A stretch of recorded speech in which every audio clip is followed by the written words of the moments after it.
Greetings everyone, Rejnols here, and the Dataslate has landed. There is both changes to rules, stratagems, but also points changes.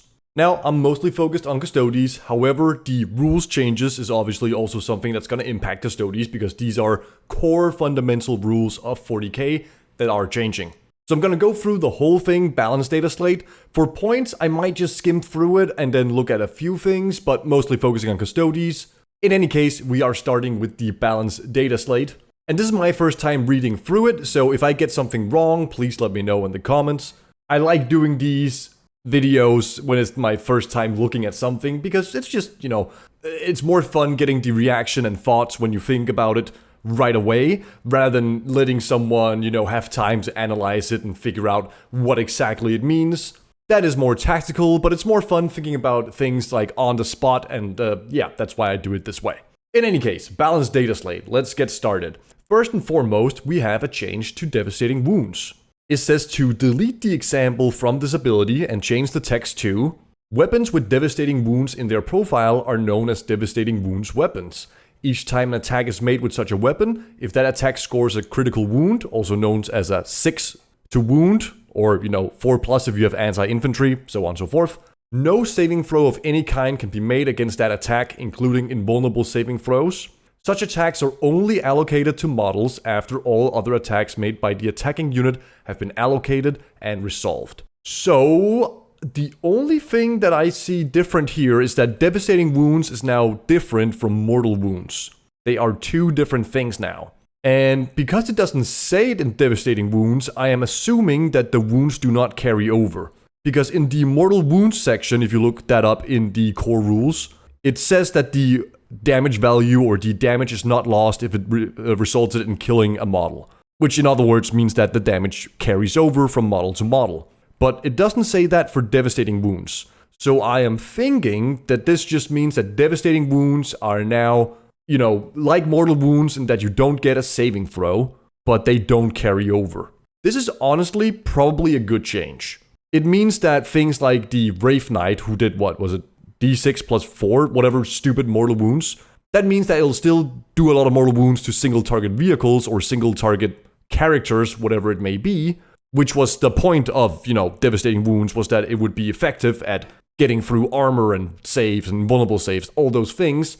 However, when it was Mortal Wounds, it just became effective against everything, because it didn't really matter if you were shooting at 5 Marines, or if you were shooting against an Imperial Knight, because Mortal Wounds are just good against everything. So this is probably a good change. I am immediately thinking that this is also, in some ways, a nerf to Custodes, because Custodes have a 4-up Feel No Pain against Mortal Wounds. And if Devastating Wounds are no longer Mortal Wounds, then that just means that we don't get a save against these anymore. I mean, your Wardens will still have it with the 4-up in Feel No Pain, assuming they still have that. I haven't gotten to that part yet. But otherwise, your normal Custodes with no Feel No Pains, if they get hit by a Devastating Wound, they just don't have a save against it. It just goes right through them. So that's the Custodes. For Custodes, this is a nerf. This is a nerf. But overall, it's probably a good change. Alright, that is the core rules. Next, we have stratagems can be used more than once per phase/turn. Rules that allow you to use a stratagem even if another unit has been targeted by that stratagem this phase or turn, but that do not specify the name of the stratagem, can only be used to use battle tactic stratagems. Okay, I am not entirely sure what stratagems are battle tactic stratagems, but if we just look real quick at Insane Bravery over here, you can see that this is an Epic Deed stratagem. So you wouldn't, for example, be able to use Insane Bravery twice. I don't think anyone ever did that anyway, but my point being, that's something you cannot do anymore. And if I'm gonna go ahead and make a guess for Custodes, I am thinking that our Fight First and maybe our -1 damage are not not battle tactic stratagems. So we might not be able to do Fight First and -1 damage for free anymore. We'll have to wait and see, because I don't remember. I literally do not know what is an Epic Deed stratagem and what is a battle tactic stratagem. I have no clue. Alright, since we just talked about Insane Bravery, let's take a look at it.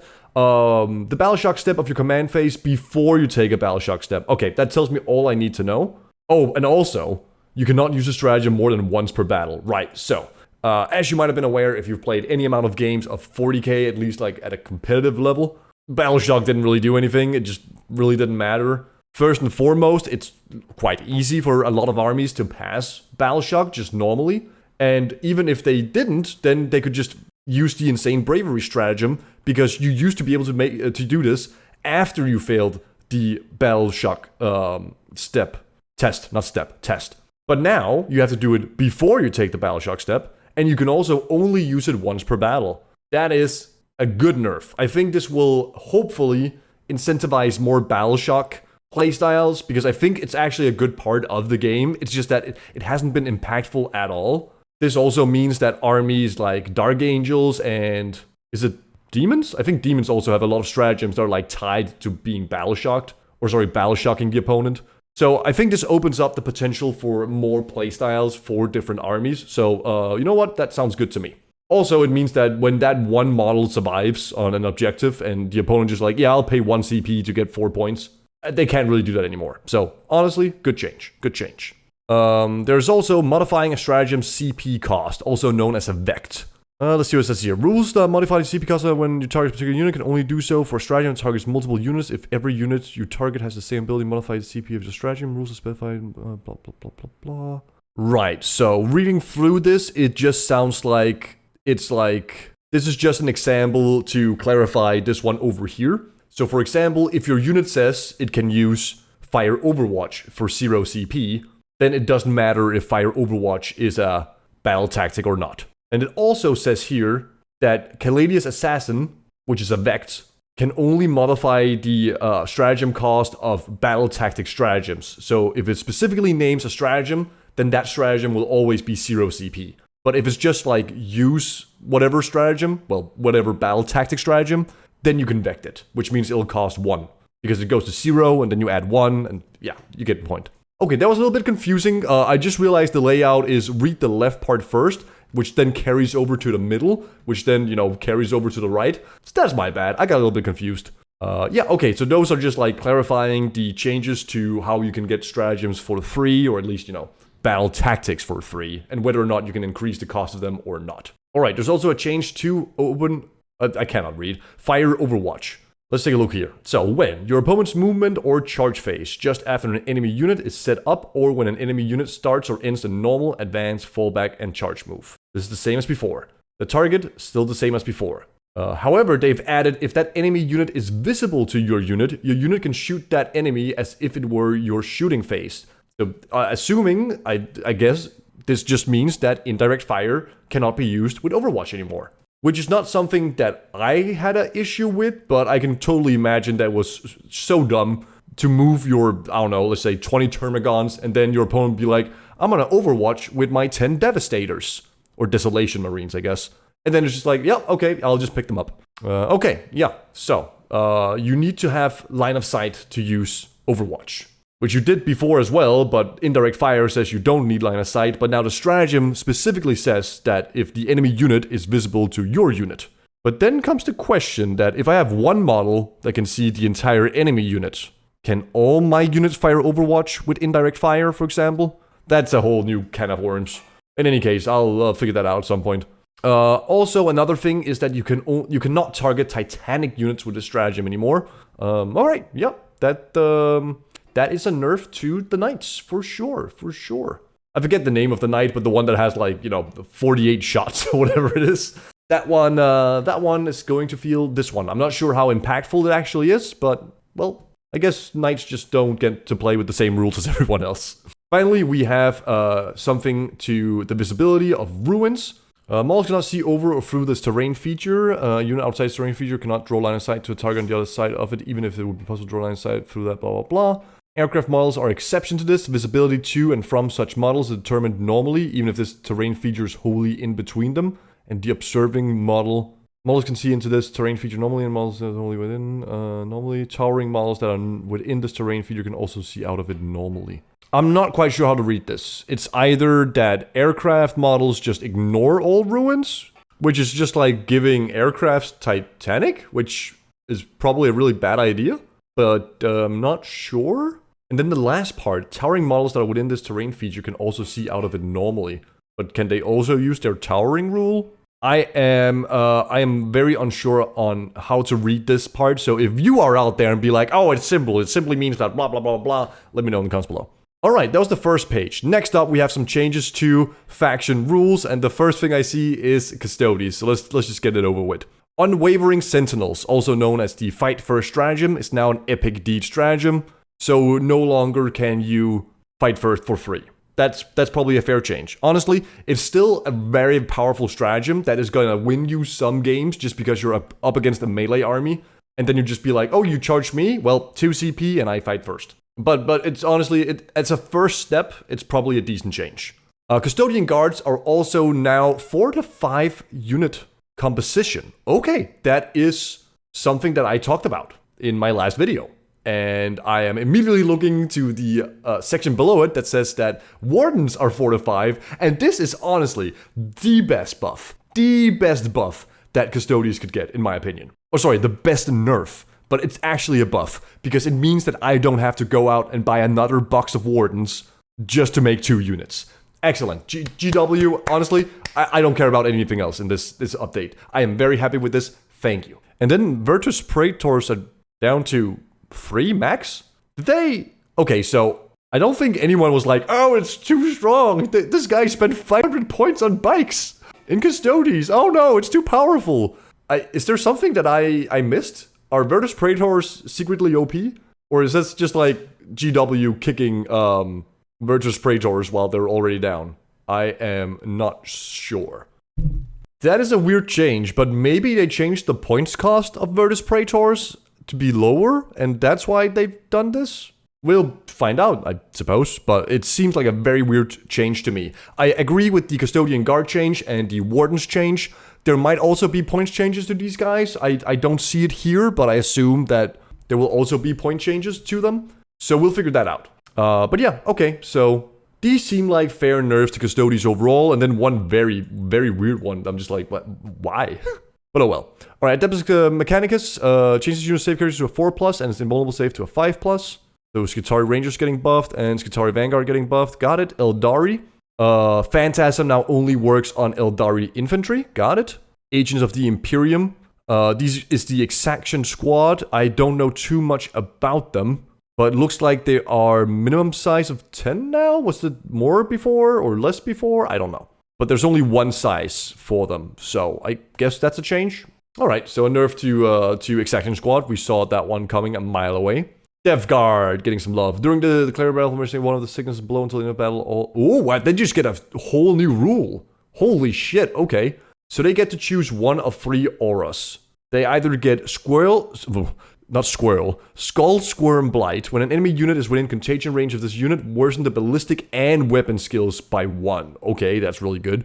Rattle Joint Ague. How do you even pronounce that one? While an enemy unit is within contagion range of this unit, worsen the save characteristic of models in that enemy unit by 1. Oh, the save characteristic. Oh, okay. And then finally, Scrapperous Soul Rot. While an enemy unit is within contagion range of this unit, worsen the leadership and objective control of models in that unit by 1. Okay, these all seem, honestly, quite decent. And I can see you taking each of them into different matchups. If you're playing against Custodes, you can probably take either the -1 ballistic and weapon skill aura, or you can take make the armor save worse by 1, just so you make sure that you force the 4-up save. And then against something like, I don't know, Tyranids with a ton of small guys on an objective. Actually, are they OC1 by default? I don't know, but against something where they have a lot of small guys with OC2, you can take this one, and then they're all OC1. You still need to kill a lot of them to take the objective, but it's going to be a lot easier than it was before. Okay, yeah, interesting. Then we have some Death Watch changes. Dragonfire rounds. Until the end of the phase, both weapons equipped by the models in your unit have the assault and ignores cover abilities. So I'm not sure what weapons this affected before, but I assume it just affected maybe every weapon. But now it's limited to both weapons. Hellfire rounds. Until the end of the phase, both weapons... okay, wait, so... And you know what? We don't have to go through this. Basically, all their stratagems that gave their weapons keywords only work on both weapons now. That's it. And then you have a list of both weapons here, and holy shit. There's so many bolt weapons. What the hell? But I guess there was some stuff where you could use a plasma gun or a melta gun or something, and some of these got very strong. Yeah, okay, that makes sense. And then for our final page, we have some Genestealer Cults changes. So first of all is their army rule. If your army faction is Genestealer Cults, each time a unit with this ability is destroyed, roll 1d6, adding 1 to the result if this is battle line, and adding 1 to the result if it's the first or second battle round. On a 5+, add a new unit to your army identical to your destroyed unit in Cold Ambush at its starting strength and with all of its wounds remaining. The rest is the same. Alright, so before, you got +2 to your roll? Or was it +3? I forgot. If you were battle line. And now you only get +1. And you also get +1 if it's the first or second battle round. But before you had to roll a 4+, now you need to roll a 5+. So it keeps the army rule intact, but also makes sure that it's just not an ever-ending tide of the same units coming back and back and back and back. And it also doesn't incentivize you spamming your battle line units in the same way, because your battle line units are only slightly more likely to come back than all your other stuff. Whereas before, battle line came back automatically, and the other stuff was like, you know, a 50-50. Alright, I like that change. I think it might also need some other rules changes. There's one more down below here.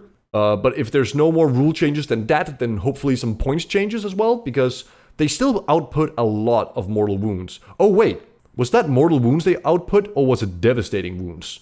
Because if it's devastating wounds, then this might just be enough. But I actually haven't played against Genestealer Cults in 10th edition, so I don't quite remember.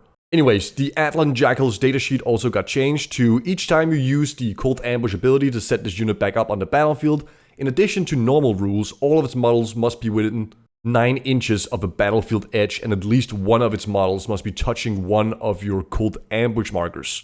That marker is then removed from the battlefield. If this cannot be done, this unit cannot be set back up. Okay, so they're kind of saying, so Atlan Jackals and Outriders. I think that's the motorcycle girls and boys. And the ATVs. And they're basically saying that you can still use Cold Ambush on them, but you need to set them up wholly within 9 of a battlefield edge. Like they just, they just drove in with reinforcements from the side of the battlefield, and they're now pushing, into the battlefield. That is a very thematic change that I also think will work as a good nerf. Is it enough? Is it too much? I don't know. I haven't played against Genestealer Cults. You tell me. Alright, we have Grey Knights, Haloed and Soulfire changed to Strategic Ploy Stratagem. That means that you cannot use it for free. But Grey Knights couldn't use stratagems for free anyway, could they? They could only reduce it by 1, if I remember correctly. In any case, that's a change. I don't even remember what Haloed and Soulfire does. Imperial Knight Bondsman abilities, there's a change at the end. Until the start of your next command phase, the armature model you selected is affected by that Bondsman ability. So what's the change here? I haven't played against Knights either. I don't know what the change is here. I don't know. You tell me. Some changes here. Epic Deed is now... Thunderstomp is now an Epic Deed. Trophy Claim costs 2 CP. Valiant Last Stand also costs 2 CP. And that's it for Knights. Leagues of Votann also got a change. At the start of the battle, select a number of units from your opponent's army depending on the battle size as shown below. So Strike Force is 2,000 points. You can choose 4 units. Each of those units starts the battle with 2 Judgment tokens. If at the start of any of your command phases, any of those units have been destroyed, you gain a number of CP depending on how early in the battle you destroyed it. You can only gain CP in this way once per battle, and CP gained in this way are the exemption to the core rules that limit the maximum number of CP. But it doesn't show how much CP you get. Did they forget to add this? Is this already part of the core rules? Am I just being dumb?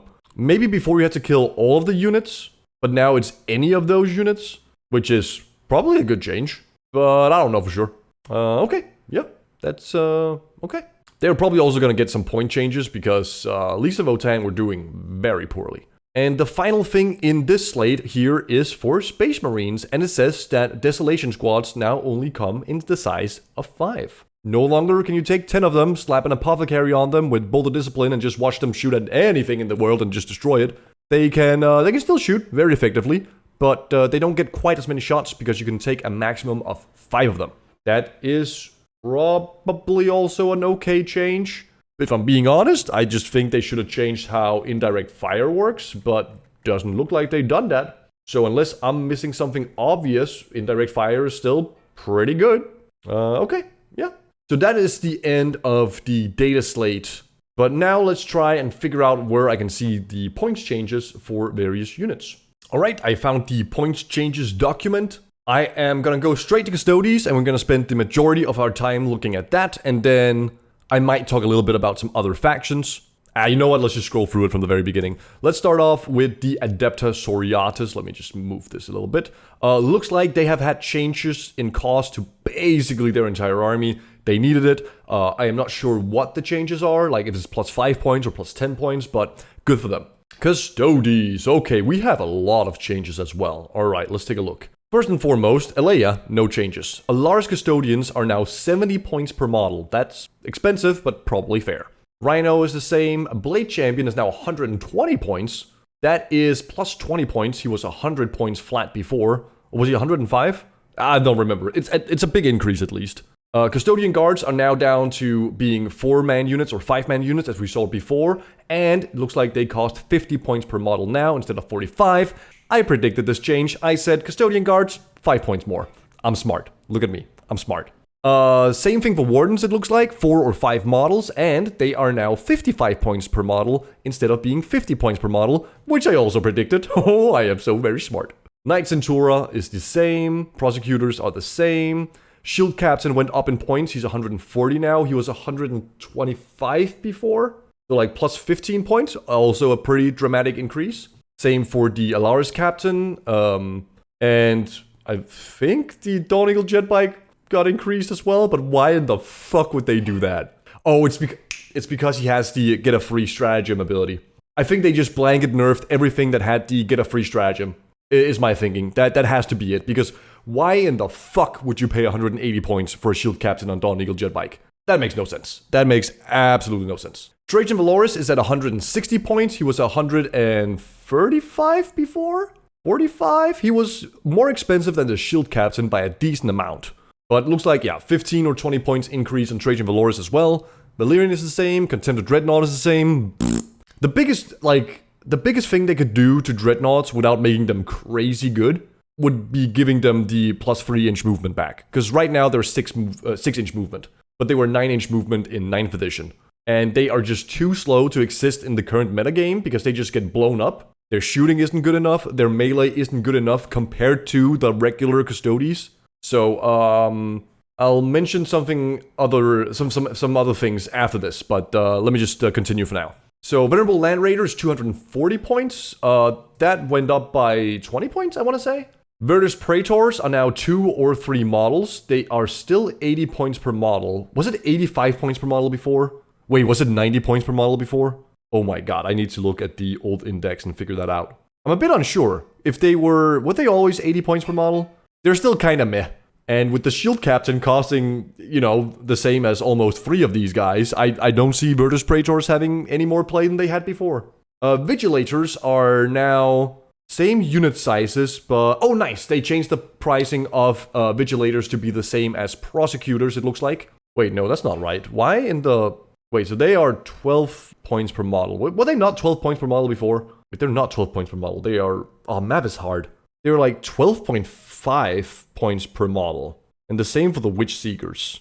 My brain is exploding trying to remember the pricing of these girls before, but I believe they were 15 points per model before. So they have gone down by like 2.5 points per model. I'm good with that. They're more expensive than Prosecutors, but they also offer something a little bit different. Well, at least the Witch Seekers do. I don't think Vigilators will see any play at all. But if you have them and you like them, at least they're cheaper to bring. Forge World changes. Adeptus Custodians. These are the bike version of Forge World, or the Forge World bikes, is what I'm trying to say. And they cost the same as Virtus Praetors, and they're now in units of 3 to 6. Am I really that bad at remembering points cost? Virtus Praetors, were they really 85 or 90 points before, and now they're 80? I have to believe that's the only change, right? Maybe I'm just being dumb. In any case, I still don't think they'll see any play. We'll see.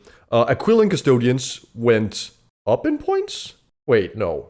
They were more expensive than the Alaris before. And Alaris is 70 points now. Oh wait, they're all 70 points now. Alright, never mind.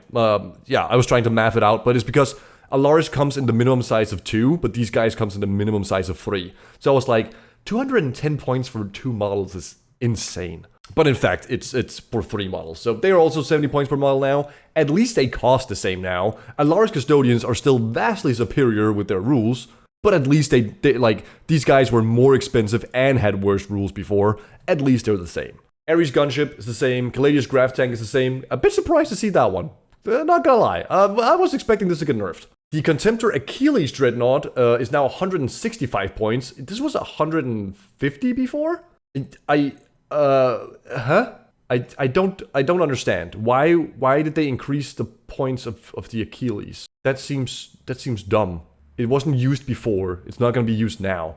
Like, what the heck? Am I missing something here? Anyways, the Galatas is the same. Corona's Graph Carrier is the same. Custodian Guard with Atrazite and Pyrite Spears are now slightly less expensive. They were like 60 something points before, and now they're 60 points per model. Still super expensive for getting, you know, a 9-inch range melta gun. Or is it 12? I forget.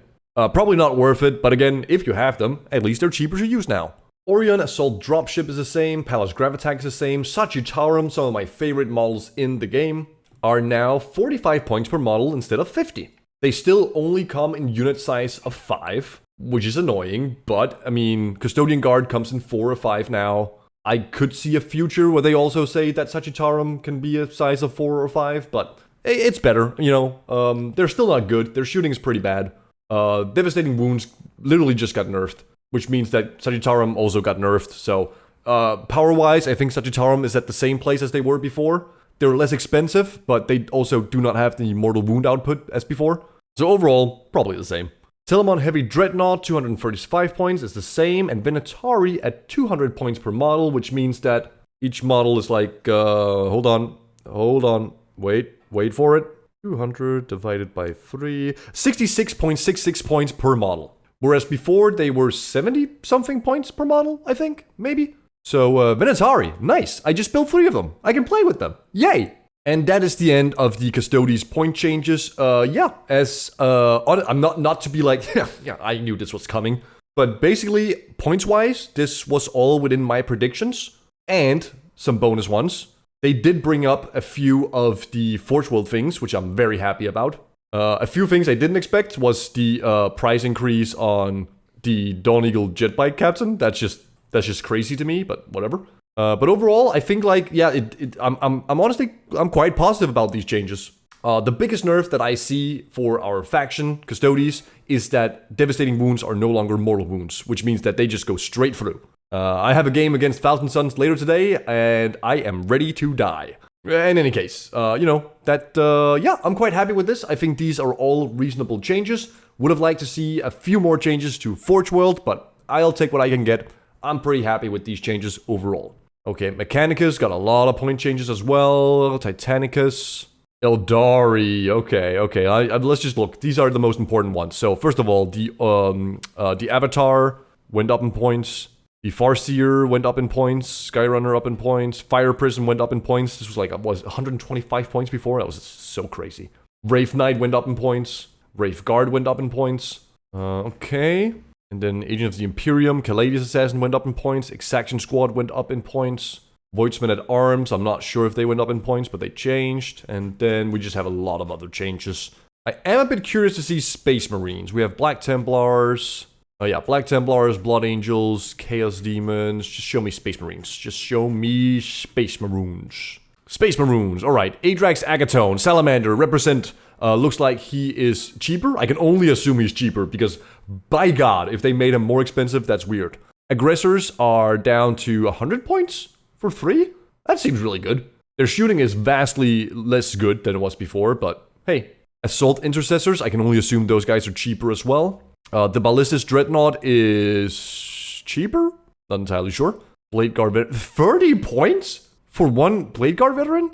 That seems too cheap. Blah, blah, blah, blah, blah. Gladiator Lancer, 160. Reaper, 150. Valiant, 150. Land Raider Redeemer, 260. Crusader, 230. 240. 75. Oh, that's something different. Where are the Desolation Squad? Desolation Squad, 200 points per model. Not per model. Oh my. Could you imagine 200 points per model Desolation Squad?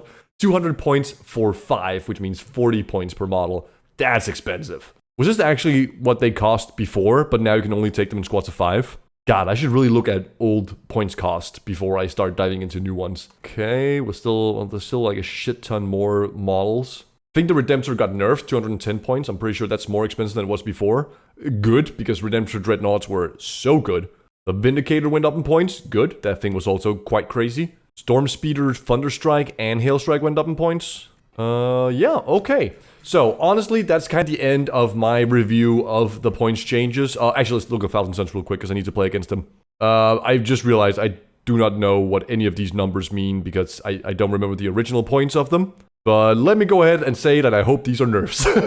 Because I need that help. Oh lord, do I need the help. Tyranids just got their codex, and it's already irrelevant in terms of points cost. You'd love to see it. The Norn Emissary is 290 points. I thought it sounded too cheap at 275. What about my beloved Carnifexes? Where are you? Carnifexes, they're the same. Okay.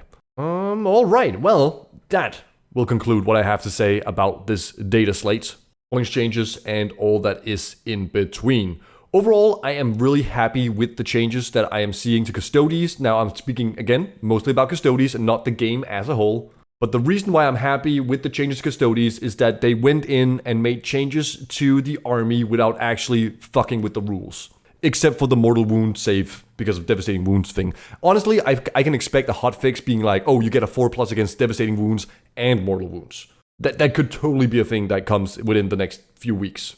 Or maybe we have to wait 3 months for it. Who the fuck knows? It's GW. In any case, I'm really happy with the changes. They managed to not nerf the power of Custodes and Melee from each individual model, but at the same time, they nerfed the overall amount of power by adjusting unit sizes, and also how often you can use these stratagems, because you can no longer use the fight first for free. So yeah, honestly, I'm really happy. I am going to go play a game later today with one of my friends. He's playing Thousand Suns. He has been playing a lot more than I have. He just got 4th place at a grand tournament in Sweden, which probably means that in any case, I'm getting my ass beaten. But after that game, I will be on the Discord, link in the description below, and I'll probably give a small write-up about my feelings. I don't have a list in mind right now, but seeing the changes to Wardens, Guards, as well as Venatari, I am considering taking a list with 2x3 Venatari, 2x5 Wardens, 2x5 Custodian Guards, some Alaris, a Caladius Graph Tank, and then I'll see what else I can fit in there. Alright, that is all for this video. Thank you so much for watching. I hope you enjoyed. Let me know what you think of these changes in the comments below, and I'll see you in the next one.